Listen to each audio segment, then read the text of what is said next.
মই আজি ঘৰতে চাবোন বনালোঁ। ইয়াতে মই ভিটামিন ই কেপচুল দিছোঁ আৰু গৰমে গৰমে চিলিকন মলত ঢালি দিছোঁ। সম্পূৰ্ণ এঘণ্টাৰ পিছত আপোনালোকৰ আগত দেখুৱাই দিছোঁ। সম্পূৰ্ণ চাবোনখিনি মোৰ বনি গ'ল আৰু বহুত টাইট হৈ গ'ল চাবোনখিনি। মই আপোনালোকক উলিয়াই মেলি দেখুৱাইছোঁ। নমস্কাৰ, পুনৰবাৰ সকলোকে মই উন্নতি ভিডিঅ'লৈ স্বাগতম জনাইছোঁ। আশা কৰিছোঁ আপোনালোকে ভালে আছে আৰু মই বৰ্তমান ভালে আছোঁ। আৰু মই আজি আপোনালোকলৈ লৈ আহিছোঁ ঘৰতে বনোৱা কোনো কেমিকেল নোহোৱাকৈ অতি কম সময়ৰ ভিতৰতে মই আজি ঘৰতে থকা বস্তুৰে চাবোন বনালোঁ। মইনো আজি কেনেকৈ চাবোন বনালোঁ ভিডিঅ'টো আপোনালোকে এণ্টলৈকে চাব বুলি আশা ৰাখিছোঁ। ইয়াতে মই চাউল লৈছোঁ, আমি ঘৰতে ব্যৱহাৰ কৰা চাউল, আৰু চাউলখিনি ভালদৰে ধুই পখালি লোৱাৰ পিছত এতিয়া মই ভালদৰে কাঢ়া ৰ'দত শুকাবলৈ দিম। চাউলখিনি সম্পূৰ্ণ ধুই লোৱাৰ পিছত ইয়াতে মই এটা প্লেটত উলিয়াই লৈছোঁ। প্লেটত উলিয়াই মেলি হৈ গ'ল। এতিয়া মই কাঢ়া ৰ'দত দি থৈছোঁ। এতিয়া চাউলখিনি সম্পূৰ্ণ শুকাই যোৱাৰ পিছত মই ইয়াতে এটা মিক্সিত গ্ৰাইণ্ড কৰি ল'ম, এটা পেষ্ট এটা বনাই ল'ম। ইয়াতে মই পানী অকণমান দিছোঁ। এতিয়া মই পেষ্ট এটা বনাই ল'ম।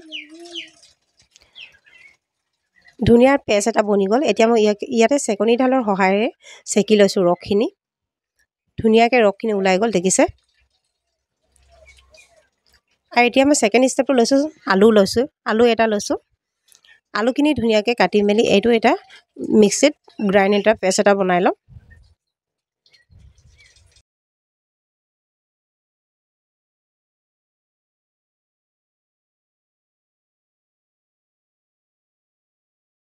আলুখিনি কাটি লোৱাৰ পিছত অলপহে পানী দিছোঁ, জাষ্ট অকণমানহে।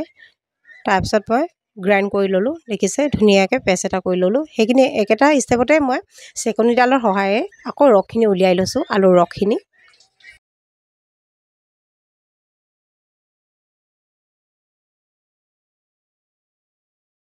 মই আলুৰ ৰসখিনি ধুনীয়াকৈ উলিয়াই ল'লোঁ। এতিয়া 3 নম্বৰ ষ্টেপটো হৈছে এল'ভেৰা। এইখিনি জেলখিনি মই ধুনীয়াকৈ উলিয়াই ল'ম।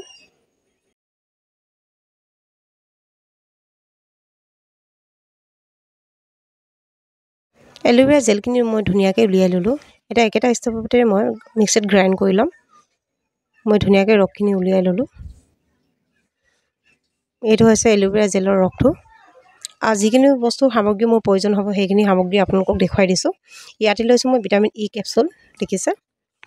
এইটো হৈছে ভিটামিন ই কেপচুল। আৰু ইয়াতে লৈছোঁ চাউলৰ ৰসখিনি, আৰু ইয়াতে লৈছোঁ এল'ভেৰা জেল, আৰু ইয়াত লৈছোঁ আলুৰ ৰসটো। আৰু মেইন বস্তুটো হৈছে চপেষ্ট। এইটো হৈছে চপেষ্ট আছে মোৰ ইয়াত 1 কেজি। এতিয়া মই চপেষ্টখিনি ব্যৱহাৰ কৰিম, উলিয়াই মেলি আপোনালোকক দেখুৱাম চপেষ্টখিনি।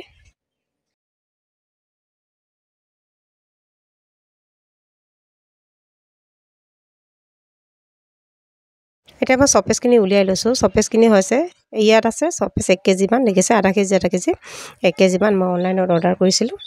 এতিয়া মই ইয়াত আধাহে ল'ম, যিহেতু মই বেছি চাবোন নবনাওঁ আজি, বেছিকৈ নবনাওঁ। 4 পিচ 3 পিচমান চাবোন বনাম, 3-4 পিচমান। এতিয়া মই ইয়াতে আধা লৈছোঁ চপেষ্টখিনি কাটি লোৱাৰ পিছত কথাটো আপোনালোকে জানে, যেনেকৈ কাটিব পাৰে তেনেকৈ নিজৰ ইচ্ছামতে কাটিব পাৰে চপেষ্টখিনি। মই এনেকৈ কাটি লৈছোঁ চপেষ্টখিনি।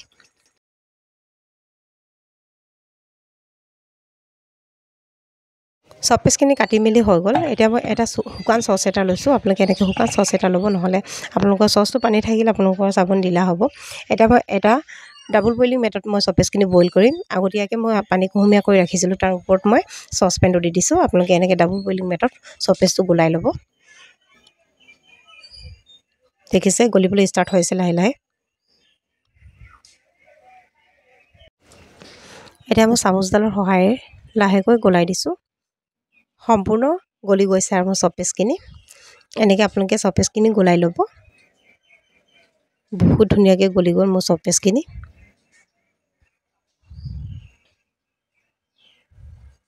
এতিয়া মই ইয়াতে মোৰ মিশ্ৰণখিনি মই দি দিম, যিকোনো।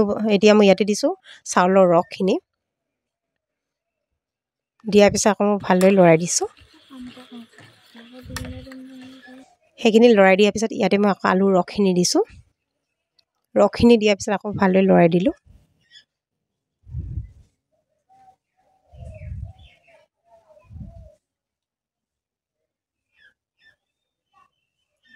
সেইখিনি লৰাই দিয়াৰ পিছত ইয়াতে মই ভিটামিন ই কেপচুল এটা দিছোঁ। আমাৰ ছালৰ কাৰণে বহুত উপযোগী। যিকোনো বস্তু মই ইউজ কৰিছোঁ, যিবিলাক বস্তু সেইবিলাক বস্তুকে আমাৰ ছালৰ কাৰণে বহুত উপযোগী বস্তুৱে মই ইউজ কৰিছোঁ। আৰু ইয়াতে দিছোঁ এল'ভেৰা জেল। আমাৰ এল'ভেৰা জেলটো আমাৰ ছালৰ কাৰণে বহুতেই উপকাৰী বস্তু হয়। সেইখিনি দিয়াৰ পিছত আকৌ ভালদৰে লৰাই ইয়াতে লৰাই দিয়াটো বহুতেই প্ৰয়োজন। আপোনালোকে ভালদৰে মিশ্ৰণটো মিহলাই ল'ব। আৰু ইয়াতে মই কোনো কেমিকেল ইউজ কৰা নাই, অকল ঘৰতে থকা বস্তুৱে বনালোঁ। এনেকৈ আপোনালোকে ঘৰতে থকা বস্তুৱে বনাই মেলি আপোনালোকে চাবোন ইউজ কৰিব পাৰিব। ইয়াতে কোনো কেমিকেল নাথাকে। দেখিছে, এটা বস্তু ৰৈ থকা নাই। মই ধুনীয়াকৈ সামগ্ৰীখিনি মিশ্ৰণখিনি মিহলাই ল'লোঁ। এতিয়া মই গেছৰ ফ্লেমটো অফ কৰি দিলোঁ। আৰু ইয়াতে লৈছোঁ মই এটা চিলিকন মল্ডছ। অনলাইনত অৰ্ডাৰ কৰিলে আপোনালোকে পাই যাব। এইটো চাবোন থোৱা ফাৰ্মা হয়। ইয়াতে মই এতিয়া গৰমে গৰমে চিলিকনত মই যিটো মিশ্ৰণখিনি আছিলে সেই মিশ্ৰণখিনি মই গৰমে গৰমে চিলিকনত ঢালি দিছোঁ। এনেকৈ আপোনালোকে গৰমে গৰমে চিলিকনত ঢালি দিব। ঠাণ্ডা হ'বলৈ নিদিব, ঠাণ্ডা হ'লে মানে গোটা বান্ধিব আপোনালোকৰ চাবোনখিনি। ইয়াতে মই গৰমে গৰমে ঢালিছোঁ। আজি মোৰ 4 পিচমান চাবোন ওলালে। দেখিছে, আপোনালোকে ওপৰৰ ফেনটো আঁতৰাবও পাৰে, আঁতৰাই নিদিলে একো কথা নাই। মই আঁতৰাই দিয়া নাই, মই নিজৰ ঘৰতে ইউজ কৰিম কাৰণে। সম্পূৰ্ণ 1 ঘণ্টাৰ পিছত মই আপোনালোকলৈ লৈ আহিছোঁ চাবোনকেইটুকুৰ। বহুত চাবোনকেইটুকুৰ টান হৈছে। এতিয়া মই আপোনালোকক চিলিকন মলৰ পৰা উলিয়াই মেলি দেখুৱাম। দেখিছে, বহুত টান হৈছে চাবোনটুকুৰ।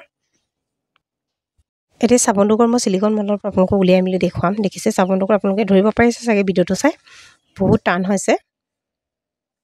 আপোনালোকে চৌপিচটো পৰিমাণটো চাই আপোনালোকে মিশ্ৰণখিনি তাত মিহলাই ল'ব। তেতিয়া আপোনালোকৰ চাবোন মূৰ ধৰি ধুনীয়া হ'ব। দেখিছে, বহুত ধুনীয়াকৈ মই এনেকৈ ঘৰতে নিজে চাবোন বনাই ইউজ কৰোঁ। এনেকৈ চাবোন বনাই মই নিজে ইউজ কৰাৰ কাৰণে দোকানৰ চাবোনখিনি মই ইউজ নকৰোঁৱে, বেয়া পাওঁ। দেখিছে, এতিয়া মই আপোনালোকক লগাই মেলি দেখুৱাম মোৰ চাবোনটুকুৰ ফেন ওলাইছে নাই। চাবোনটুকুৰ বনালোঁ হয়, মই চাবোনটুকুৰ ফেন ওলালে নাই সেইটো আপোনালোকক দেখুৱাম। দেখিছে, আপোনালোকে ধৰিব পাৰিছে চাগে কেনেকৈ ফেন ওলাইছে। মই বেছি ইউজ কৰাই নাছিলোঁ, অকণমানহে লৈছোঁ চাবোনটুকুৰ। দেখিছে, আৰু বহুত ধুনীয়া গোন্ধ এটা আহিছে। দেখিছে, এনেকৈ আপোনালোকে ঘৰতে বনাই মেলি ইউজ কৰিব পাৰিব। ইয়াতে কোনো কেমিকেল নাই, আমাৰ ছালৰ কাৰণে বহুত উপযোগী চাবোন। আজি কম সময়ৰ ভিতৰতে মই আজি আপোনালোকক বনাই মেলি দেখুৱালোঁ। ভিডিঅ'টো কেনেকুৱা পালে জনাব। যদি ভাল লাগে লাইক কমেণ্ট আৰু শ্বেয়াৰ কৰিব। আজি ভিডিঅ' মই সিমানতে সামৰিছোঁ। নেক্সট ভিডিঅ'লৈকে আজিলৈ বাই।